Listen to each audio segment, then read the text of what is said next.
So before we move to the cartography of a genocide, the forums in which your work is shown include courts, but also media, but also art exhibit, art museum, wherever it can be public. So it's your notion of the forum as linked to forensics and forensic architecture, but also, and that's important as a transition towards the next question, usually your ethical protocols are that you don't work for government, you don't, you work against, or you try to provide evidence about state crimes. And you also don't usually take the initiative. In other words, you wait to be commissioned by people who have been affected by that, right? So just to... Okay, these are two separate questions. Each one of them is requires, a lengthy, but I'll try to be brief. Firstly, it came out, our analysis of the place of law and human rights in politics is exactly to open it up, socialize evidence production, and socialize the evidence distribution, right?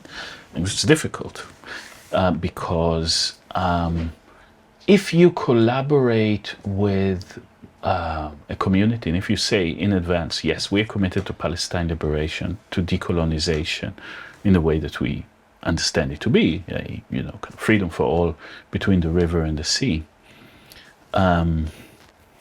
you are, they often tell you, sorry, if you're an activist, just go to the street. This is a place for serious deliberation, of neutral, observance. And then often we would say, and the lawyers for the other side, for the military, are they exactly those kind of like 19th century objective scientists?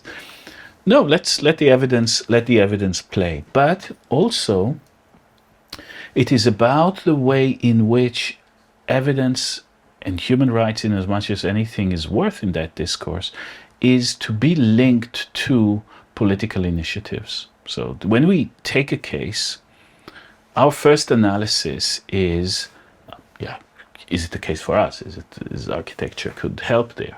Do we know how to do it? If we do know how to do it, we don't take it. We always say we don't take cases we know how to resolve, because we're also a university. Forensic architects sit at Goldsmiths, and now we have also our responsibility as academics to do something new every time and to open the field and then to disseminate the technique. So that's part of our mandate. But the third question, then another question that we have we been asked to do it? Or just we go into something because we think it's interesting? And it's not that we've never done that in the beginning, but we learn not to do it. Because you don't enter the site of somebody's trauma uninvited. And if you do not, if you are invited, that is a beginning of a form of relationship that is close, that is collaborative, where we are not a remote expert, but we are all experts. No, there are the experts that understand things like the prisoners of Sadnaya. They're expert listeners, or the expert recollectors. Like in Namibia, people that can conserve the memory and transfer it on with the expert in some kind of IT thing. So we are like the IT department of that of these sort of social and political movement. That's really important, to enter a place welcomed and collaborative, not to say, oh, sorry, can we run between your leg and do that, and who are you and why are you doing that, and what's your interest in that?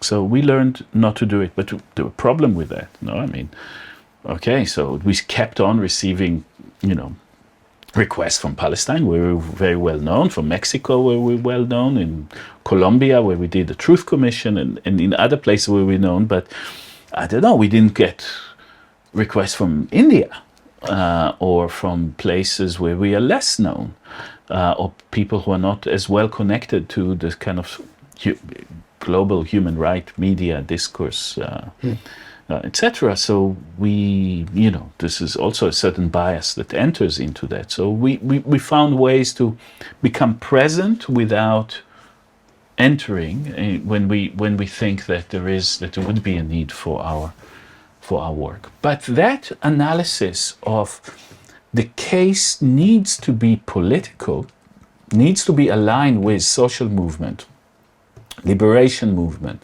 or political movement, means that the case cannot be surrendered to the court itself, because every like you said, no forensics. We want to kind of liberate forensics from the telescoping that the term has undergone in simply the presentation of science in court, and to say forensics in the way it was understood by the great orators of the first century is the art of the forum. That's what forensics means, and forum can be multiple things. It's a public space also. So making evidence public, to kind of take a Latourian-like formulation. And in order for it to be political. And but each forum constrains the speech, the evidentiary speech in one way. Still, in court, you need to follow certain protocols, and it's not the place maybe always to speak about the long history or the political context of things. But you can do it in the media maybe, but in the media you have to do it short. But you can do that in a larger human rights report. You can do it in a truth commission, things that are exactly designed to be historical, like our work for the Colombian Truth Commission, which spans, decades. It's exactly about the long duration of conflict. And in a gallery, you can do other things. You can, for example, present conceptual problems or questions that come from media and representation, and speak about that. You could amplify a message by putting it in a sort of court of public opinion in that way. You could benefit from the money that the art world is putting into, and now it's much less because we became too controversial for the art world after a number of controversies we've done, including once when we went to the Whitney Museum in the context of the Whitney Biennale and decided to investigate the deputy president of the board for how he got the money with which we did that project, and showed his kind of exposed, it was known, but aspects of his tear gas business and selling sniping bullets to the Israeli army. So you kind of use the white cube not to reflect on politics elsewhere, but we wanted to explode it. We wanted to kind of tear the very museum that gives us this form apart. And in fact, this principle of presenting evidence in the forum is always an attempt to transform it, has been a kind of a principle for us. If we engage with journalism, yes, we criticize the way in which traditional investigative journalism was undertaken. If we exist in the human rights world, yes, we kind of work differently between the evidence testimony paradigm. If we are in the art, we are not kind of agreeing to this diagram that radical political art, which you can see everywhere in museums, as long as it's non-consequential, right? So you can see, you can have exhibitions about the situationist, and it's kind of quaint and nice and wonderful, and the museum can actually tolerate it because it's not going to actually lead to the firing or the resignation, as happened at the Whitney, of the deputy person of the board. So each forum allow a different facet of evidence to play, allows you to connect to different, to socialize it differently, or politicize it differently, and each one offsets the limitation of speech that exists in others. So we say each one of the forums is compromised. There's nothing like a perfect. It's not like we refuse this and go there. We do all the forums because in each one,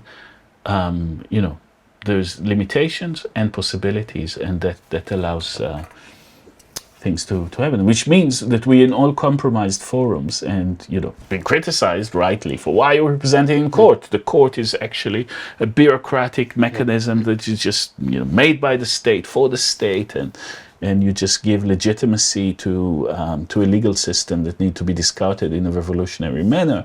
Why are you showing in the art? You're just enjoying the this, or human rights is a kind of liberal softy kind of practice, etc. But we think that just like this multiplicity, the radical multiplicity in which our work, the spaces it occupies, offset, and this is really where the kind of potential, the transformative potential, if it exists there.